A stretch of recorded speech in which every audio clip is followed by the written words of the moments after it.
Chers amis, bonjour. Nous sommes le jeudi 4 août 2022. Il est 8 heures. Quelques news de l'Arménie, de l'Artsakh et de la diaspora arménienne. L'Artsakh tout d'abord, donc le point chaud donc hier. Toute la journée, donc à partir de 9 heures du matin, les Azéris ont attaqué l'Artsakh, la frontière nord et nord-ouest de l'Artsakh, avec des drones tueurs. Donc voilà, des tirs ont eu lieu avec cette agression donc de Azéris. Qui s'est soldé par la mort de deux soldats. Deux soldats arméniens ont été tués, quatre blessés dont un encore grièvement, trois moins grièvement, mais avec un état assez comment dirais-je, inquiétant. Et au total, 19 soldats arméniens blessés lors de cette attaque azérie en Artsakh. Donc c'était l'info du jour hier, cette agression de l'Artsakh qui profite peut-être que la Russie mène la guerre en Ukraine ou tente de tester la puissance de réponse des Russes. Les gardes russes qui sont là, les soldats russes n'ont pas fait grand-chose, il faut le dire, ont juste constaté donc les faits, voilà, bien sûr, avec cette agression azérie caractérisée. Moscou a condamné, bien sûr, l'Europe a condamné, l'Union européenne a condamné. Yerevan demande aussi, donc aujourd'hui, donc comment dirais-je, à la communauté internationale de se pencher davantage sur cette question et de condamner l'Azerbaïdjan et de faire cesser ces violences sur l'Artsakh. Voilà.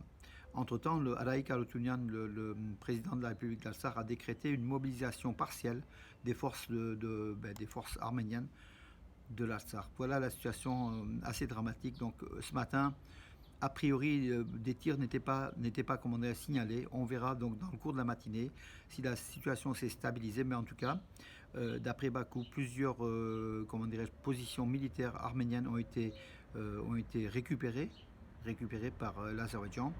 D'autres infos disent que non, c'est de la fabulation. Une nouvelle fois, c'est de la désinformation. On verra donc dans les heures et dans les jours qui viennent quelle a été sur la carte, quelle a été l'avancée éventuelle donc des soldats azéris sur le territoire souverain de l'Artsakh. Voilà.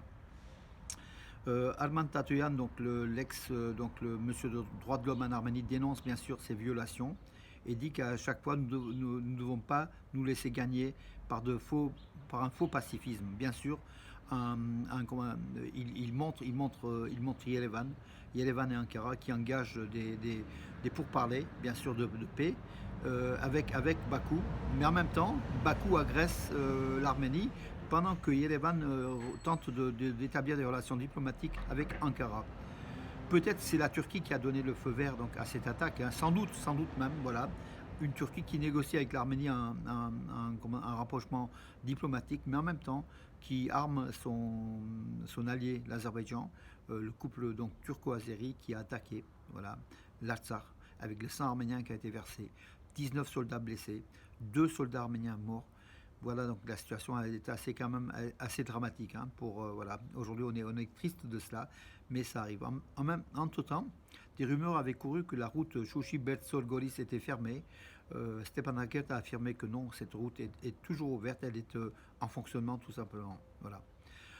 Hier, pourtant, l'Arménie avait remis hier ou avant-hier avait remis donc à l'Azerbaïdjan un soldat azéri qui avait franchi la frontière dans la partie est de l'Arménie dans la région de Geralkonik. Et après interrogatoire, le soldat s'était bien égaré, le soldat azéri. Donc les Arméniens n'ont pas eu de raison de le garder, l'ont remis aux autorités azéries par l'intermédiaire des forces russes de paix de la région. Voilà donc les éléments où on est aujourd'hui.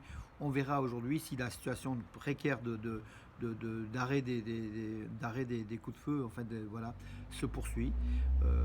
On espère que tout ça puisse se calmer parce que la guerre n'est pas profitable aux Arméniens, tout simplement. 580 000, 10 000 touristes en Arménie au premier semestre 2022, c'est ce qui a été annoncé par le gouvernement arménien. Donc ils sont venus principalement de Russie, d'Iran et d'Allemagne. La France est très loin derrière, mais il y a ça commence à bouger aussi, donc le tourisme de France vers l'Arménie.